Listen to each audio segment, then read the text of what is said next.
मित्रों नमस्कार, मैं हूं मनोज और आप देख रहे हैं द मनोज पांडे शो। आज मैं बहुत एक्साइटेड हूं आज की जानकारी आपके साथ साझा करने के लिए। आज का वीडियो टोटल टाइम वसूल वीडियो है। आज आपको मैं वो जानकारी देने वाला हूं। मैंने सोचा नहीं था कि क्या हमारे साथ ऐसा भी होता है, क्या हमारे पेट में ऐसा भी होता है जिससे हम अब तक अनजान थे। दोस्तों, आज का ये वीडियो आपके जीवन में डेफिनेटली चेंजिंग लेकर आएगा।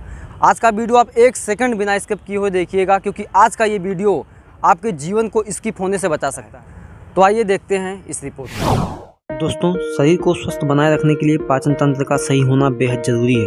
अगर पेट की पाचन प्रक्रिया दुरुस्त नहीं है तो इसका असर हमारी कार्य क्षमता पर पड़ता है। भोजन में मौजूद पोषक तत्व तो हमारे शरीर को तभी मिल सकते हैं जब पेट में भोजन ठीक तरह से पचता हो। इसलिए यह जानना बहुत जरूरी है कि भोजन पेट में पचता है या सड़ता है, और यदि सड़ता है तो वह किस गलती की वजह से सड़ता है और इसके दुष्परिणाम क्या होता है। इसको समझने के लिए सबसे पहले हमें अपने पाचन प्रक्रिया को समझना पड़ेगा, और पाचन प्रक्रिया को समझने से पहले हमें उन अंगों को समझना पड़ेगा जो भोजन को पचाने, भोजन से सेहत देने वाले पोषक तत्वों को शरीर में रखने के अलावा भोजन पच जाने के बाद मल के रूप में बाहर निकालने का काम करते हैं। सर्वप्रथम जब हम भोजन खाते हैं तो मुख, दांत, जीभ और ओठ मिलकर भोजन को चखकर और चबाकर छोटे छोटे टुकड़ों में बांटते हैं। इसके बाद लार खाने को नरम और गीला बनाती है ताकि भोजन को आसानी से खाया जा सके। हमारे मुख से हमारे पेट में आमाशय तक भोजन को पहुंचाने का काम एक नली करती है जिसे ग्रास नली कहते हैं। उस समय हमारे पेट में एक खास तरह का अम्ल लीवर से पित्त रस जो पित्ताशय में जमा होता है और अग्राशय एंजाइम बनाता है। ये सभी रस भोजन को पचाने में बहुत सहायक होती हैं। ये भोजन आमाशय में 3 से 4 घंटे तक रहता है, फिर छोटी आंत में चला जाता है। छोटी आंत भोजन के टुकड़े को पचा देती है। छोटी आंत में एंजाइम बनते हैं और छोटी आंत भोजन से विटामिन, खनिज तथा इसके पोषक तत्वों को सोख लेती है। अब जो भोजन छोटी आंत नहीं पचा पाती वह बड़ी आंत में भेज देती है, और बड़ी आंत भी पानी और पोषक तत्वों को लेती है। इसके बाद वह मल का रूप ले लेती है। तो मित्रों, आपने देखा कि पाचन की प्रक्रिया कैसे होती है, हमारे भोजन को किस किस अंग से होकर गुजरना पड़ता है। तो आइए अब देखते हैं कि भोजन सड़ता व पचता कैसे है। आइए देखते हैं। सबसे पहले हम ये जानेंगे कि भोजन पचता कैसे है। दोस्तों, हम जो दाल, चावल, रोटी, सब्जी, दही, दूध, फल आदि यह सब जब हम खाते हैं तो यह ग्रास नली के माध्यम से सर्वप्रथम हमारे आमाशय में जाता है।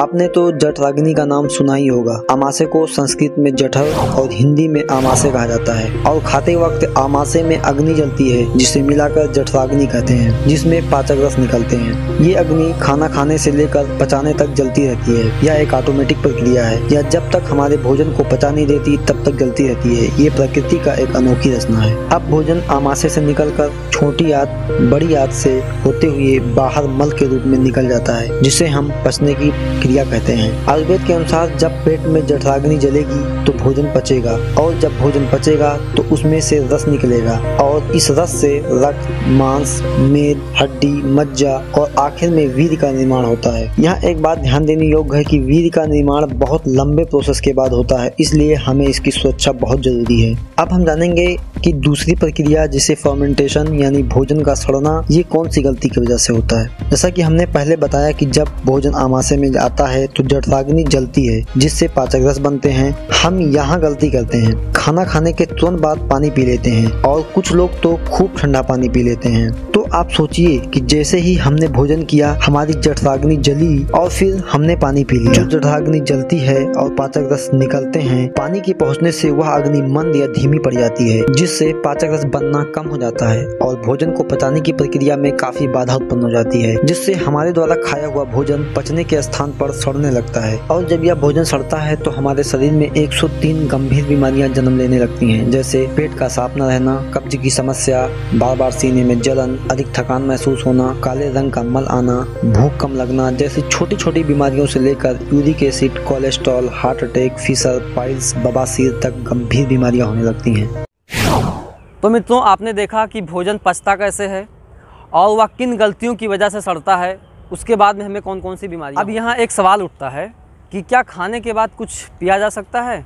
मित्रों, हमें यहाँ एक बात का ध्यान रखना है कि भोजन के तुरंत बाद पानी नहीं पीना है, लेकिन भोजन के बाद क्या पिया जा सकता है, क्या पीने के योग्य है, तो आइए जानते हैं। बागभट्ट जी कहते हैं कि खाने के बाद जूस, छाछ या दूध का सेवन कर सकते हैं, लेकिन इसका भी एक नियम है। हमारे शरीर में त्रिदोष है जिसे वात, पित्त और कफ कहा जाता है। अगर ये असंतुलित रहे तो मनुष्य 150 बीमारियों से ग्रसित रहेगा, लेकिन अगर ये संतुलित हैं तो कोई बीमारी नहीं होगी। वात, पित्त और कफ का संतुलन रहना ही हमारे लिए बहुत जरूरी है और इसी को संतुलन रखने के लिए सुबह भोजन के बाद जूस, दोपहर भोजन के बाद छाछ और रात्रि भोजन के बाद दूध का सेवन अति उत्तम माना गया है। अब आप यह सोच रहे होंगे कि क्या ये तीनों जठराग्नि को मंद नहीं करती, क्योंकि इसमें भी तो पानी होता है, लेकिन ऐसा नहीं है, बल्कि ये पाचन में और सहायक हैं। ये उन चीजों को पचाने में और उनकी सहायता करती हैं, क्योंकि हर वस्तु का अपना एक स्वभाव, गुण और धर्म होता है और ये उसी से बंधे हुए हैं। यदि इस एपिसोड में आपको कुछ चीजें समझ में नहीं आ रही हैं, तो आप हमारे पहले एपिसोड को देखें। वो देखने के बाद में इस एपिसोड में बताए गए सारे नियम को आप भली बात समझ जाएंगे। आज के समय में लोग पैसा कमाने में इतने व्यस्त हैं कि अपने सेहत पर भी ध्यान नहीं देते हैं और बाद में बीमार पड़ने पर इन्हीं बीमारियों के इलाज के लिए वो पैसा इन्वेस्ट करते हैं। कुछ बीमारियां तो ऐसी होती हैं जो उन पैसों से ठीक भी नहीं होती है और उसके साथ उनकी जान चली जाती है।